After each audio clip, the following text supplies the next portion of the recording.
Hey y'all, it's Megan again, and today I'm sewing up the Winnie pattern with the fitted waistband and then the optional pockets. We have several other Winnie video sew-throughs that I will link down below.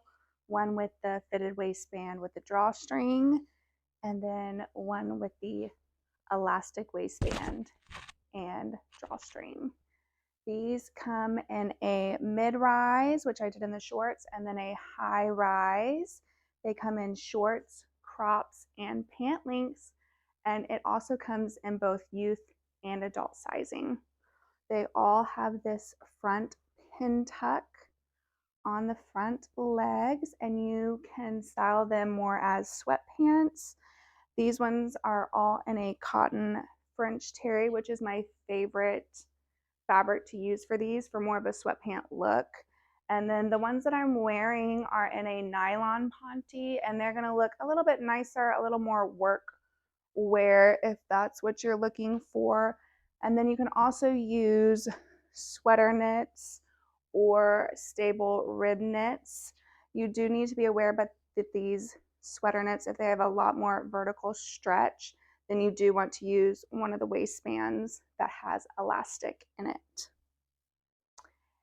If you want to see the full sew through on how to make these pants, then just keep watching. All right, let's get started. So you need to cut two front pieces mirror images. I'm adding the pocket, so I cut along that pocket cutout.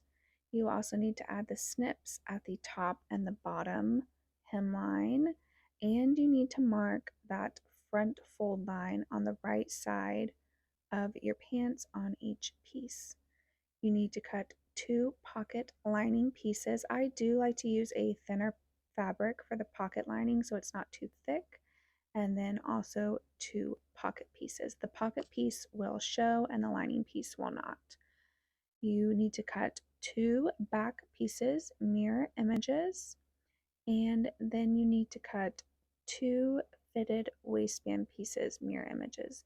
The youth just uses one piece for the fitted waistband.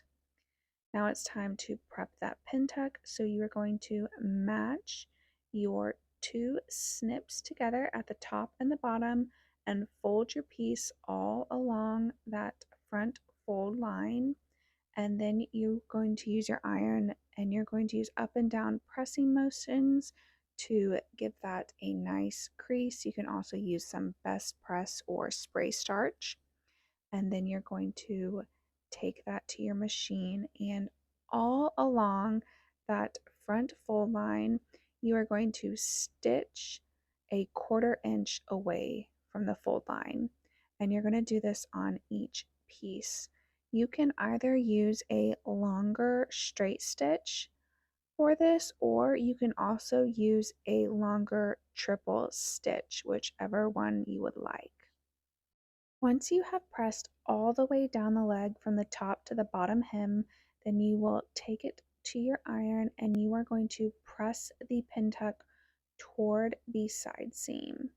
And then you're going to baste the pin tuck along the top and also at the bottom hemline so they stay pressed toward that side seam. And you're going to do this on each leg.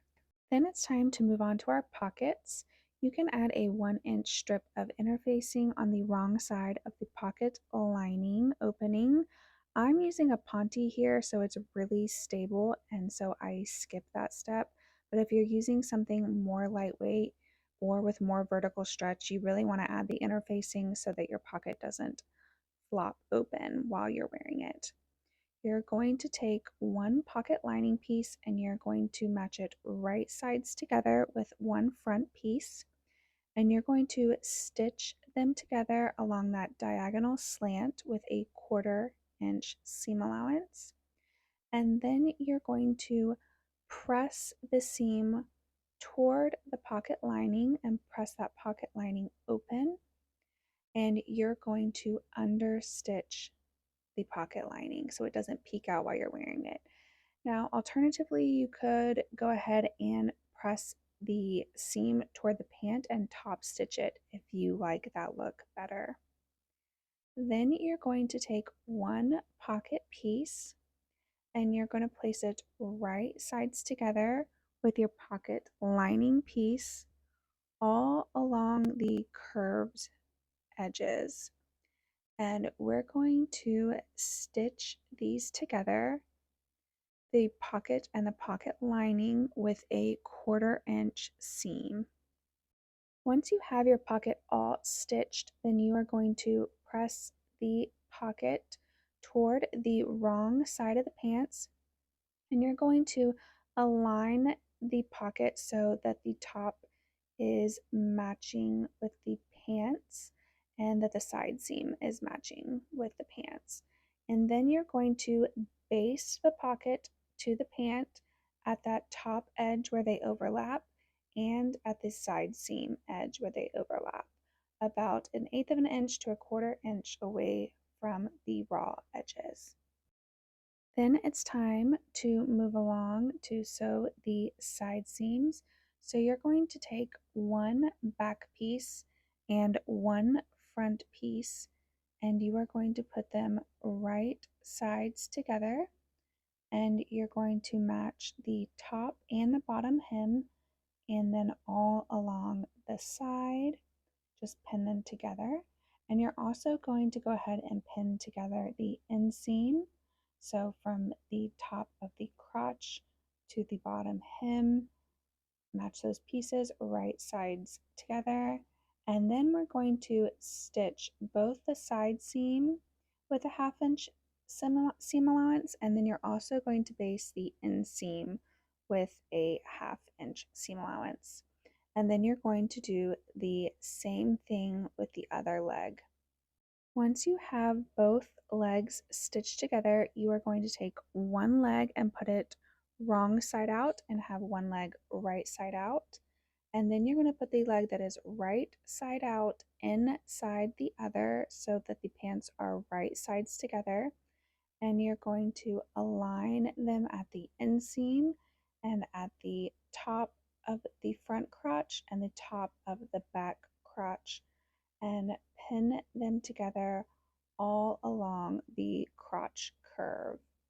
And then you're going to stitch them together again from the top front crotch to the top back crotch, and you're going to sew them with a 1/2 inch seam allowance, and then you can pull them right side out and go ahead and set them aside while we work on our waistband. You're going to take your 2 waistband pieces and put them right sides together, and you're going to pin them together along each short side. And you're going to stitch them together with a 1/2 inch seam allowance on each side, creating the side seams of the waistband.